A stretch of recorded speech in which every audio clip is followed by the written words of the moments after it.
as this is a national document, it was always inevitable that the Somali communities, wherever they are, society, all the stakeholders in Somalia should be involved in this document, and we realized that from the beginning.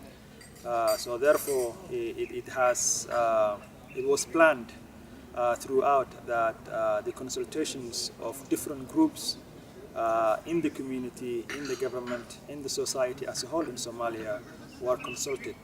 We made sure that we built the structure, so to speak, in the National Development Plan, that we get as many different perspectives as possible from those who are the real stakeholders at the end of the day.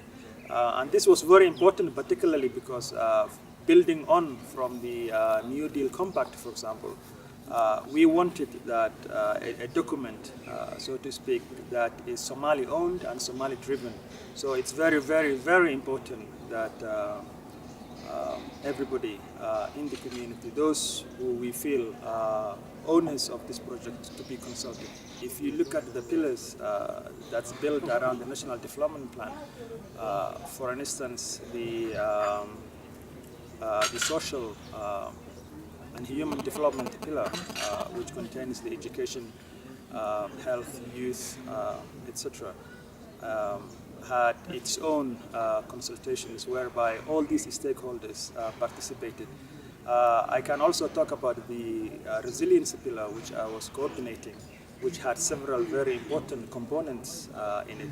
For instance, that mixed migration was one of the durable solutions for the IDPs, was another one. And disaster management. So what we sat down and said, who are the real who are the real stakeholders in this process, and then we identified all the key, most important, relevant stakeholders in this process, and we made sure that those are invited, their voices are heard, but more importantly, their contributions are incorporated in the National Development Plan.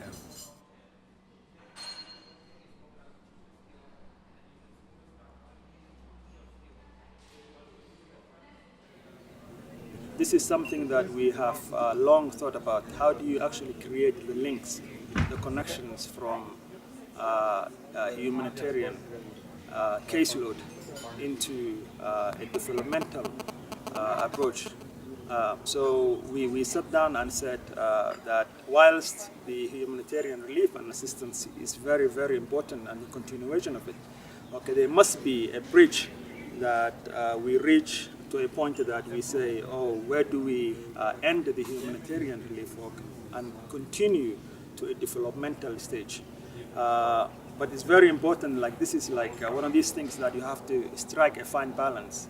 Because in Somalia we have a special situation, whereas we still have acute malnutrition and emergency needs of our most vulnerable groups. But it's also very important that you take that component into developmental perspective, whereas you start building for the future, therefore you eliminate the root causes of humanitarian needs in the first place.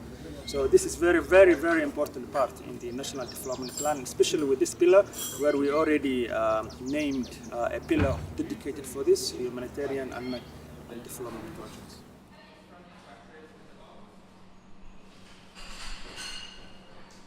Absolutely. As a national statistics office and a head of the statistics office, okay, we feel like we have an added responsibility to be able to come up with a framework that we measure and monitor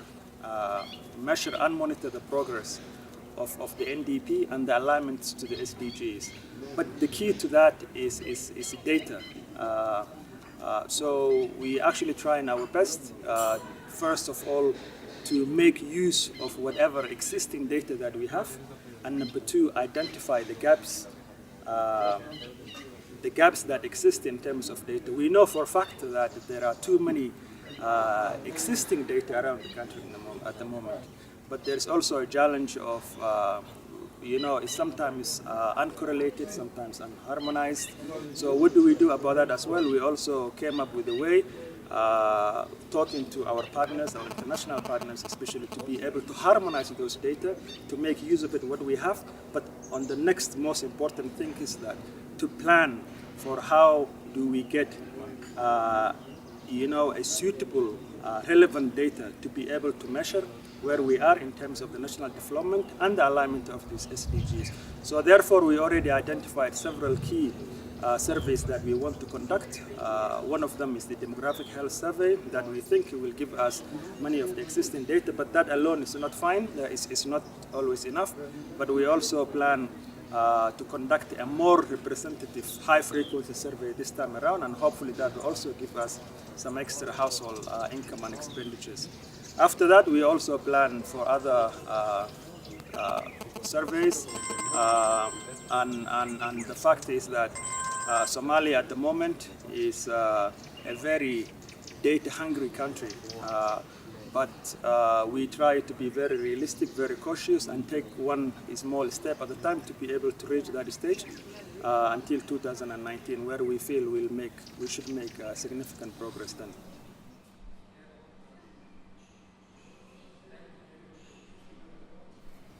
Yes, we already identified around 60 indicators across the different pillars of the NDP, and we already found the linkages and alignment to the SDGs. So what we said, okay, like what data do we have? For example, I'll give you an example like the school enrollments for a primary education, for example. We already had some data for that, and then we said this is the base data that we have, but where do we realistically want to go, for example, in 2019? And we set a target for that, and we went to the SDG global agenda goals and indicators, and then we said that this is what will be suitable for Somalia in terms of primary education. We have this data, the target, etc. So we actually have a nice matrix, but it's very much a preliminary one, and hopefully that will give us the guideline, the guide note to be able to do that. This is actually I'm actually very impressed to see people who have been to similar situations like Somalia. And it's really nice to hear somebody that lives and works in a fragile state, because you don't have to say much. They know what the challenges are already. But more importantly, we're talking amongst ourselves and find a way forward that's not only a practical, but realistic for what we can achieve in the short term, medium term, and the long term. So it's really nice to be around people, who live in a very similar situations. Actually, it's very nice to work alongside with UNDP staff who know the realities that we operate, who appreciate the challenges that are in the ground, and therefore always find a way to work with that despite all of these challenges. So I just want to, thank our UNDP colleagues in Somalia, here around the world, wherever they are, for actually understanding the Somali context, but more importantly, always at hand to be able to help out and offer their opinions and suggestions. The strong on UNDP is actually understanding our problems. When somebody knows what you go through, then they're more likely to come up with the solutions with you together. I think UNDP can do a lot of things in Somalia, for example. As we go through this post-conflict stage, I'm going to be a little bit biased because I work in the statistics office, so we need plenty of data to be able to measure what we do. So I think UNDP could be a little bit more supportive in that front as well.